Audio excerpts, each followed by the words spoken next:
আমি আপনাদের সাথে একটা রেসিপি শেয়ার করব। আর যে পটল খায় তার কাছে তো রেসিপিটা অনেক ভালো লাগবে, আর যে পটল খায় না সেও খেতে পছন্দ করবে। আসসালামু আলাইকুম, মনিরাজ ডায়েরি পেজে সবাইকে স্বাগত। প্রথম আমি এখানে একটা মশলা বানিয়ে নিব। এখানে কিছু শুকনো মরিচ আর কিছু কাঠবাদাম ভিজিয়ে রেখেছিলাম, এখন এগুলো একটু ব্লেন্ড করে রেখে দিব।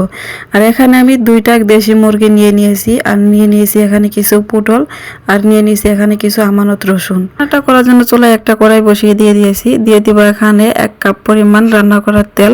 এখানে দিয়ে দিব কিছু গোটা মশলা, চিনি, এলাচ, তেজপাতা, কিছু লং ও গোলমরিচ। আমানত মশলাগুলো একটু কিছুক্ষণ ভেজে নিব। নিয়ে এর মধ্যে দিয়ে দিব 1 কাপ পরিমাণ পেঁয়াজ কুচি। পেঁয়াজগুলো একটু ভেজে নিব।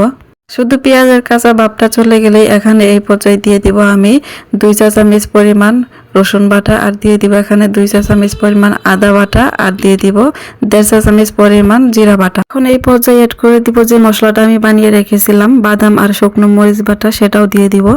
দিয়ে এখন এই পর্যায়ে দিয়ে দিব পরিমাণ মতো লবণ, দিয়ে দিব 1 চা চামচের একটু বেশি হবে হলুদের গুঁড়া, আর 1.5 চা চামচ দিয়ে দিব ধনিয়া গুঁড়া। এখন মশলাগুলো একটু ভেজে নিব। নিয়ে এই পর্যায়ে দিয়ে দিব 2 চা চামচ টমেটো সস। এখন সম্পূর্ণ মশলাগুলাই একটু ভালো করে একটু ভেজে নিব। আর মশলাটা ভালো করে অবশ্যই ভেজে নিতে হবে। আমি তেলের সাথে 2 মিনিটের মতো এটা ভেজে নিয়েছি। এখন একটু ব্লেন্ডারে ঝাড়ে আমি মশলাটা রেডি করেছিলাম, সেই ব্লেন্ডারটা ধুয়ে একটু পানি দিয়ে এটা আমি 3 থেকে 4 মিনিটের মতো একটু কষিয়ে নিয়েছি।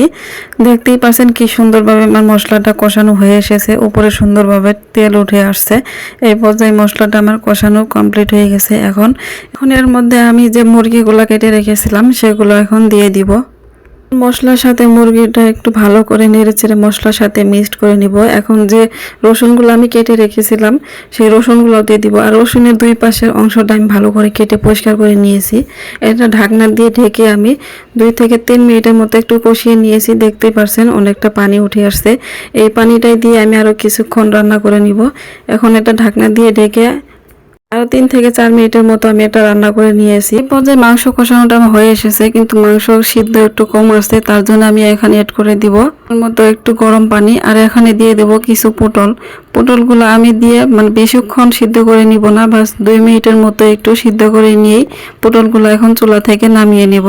এদিকে ফ্রাই প্যানে একটু তেল গরম করে নিয়েছি। এখন পটলগুলো সেই তেলে দিয়ে একটু ভেজে নিব।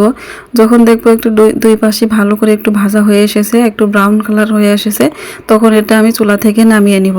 এটা চুলা থেকে নামিয়ে নিয়ে এখন এই যে মাংসের উপরে সুন্দর করে এটা দিয়ে দিব। এখন এই পর্যায়ে দিয়ে দিব 1 চা চামচ গরম মশলার গুঁড়া। এখন মাংসের সাথে পটল আর মশলাগুলো একটু ভালো করে নেড়ে চেড়ে এটা ঢাকনা দিয়ে ঢেকে 5 মিনিটের মতো এটা একটু মিডিয়াম আঁচে চুলাতেই রেখে দিব। দিয়ে এটা চুলা থেকে নামিয়ে নিলে বাস রেডি হয়ে যাবে পটল দিয়ে মুরগির মাংস। আর এই মাংস রান্নাটা খুবই টেস্টি হয়। আর যারা এখনো খান নাই এভাবে প্লিজ একবার ট্রাই করে দেখবেন, খুবই ভালো লাগবে। আর আজকের রেসিপিটা যদি আপনাদের কাছে ভালো লাগে অবশ্যই একটা লাইক, কমেন্ট এন্ড শেয়ার দিন। আজ ভিডিওটা এই পর্যন্তই। সবাই ভালো থাকবেন। খোদা হাফেজ।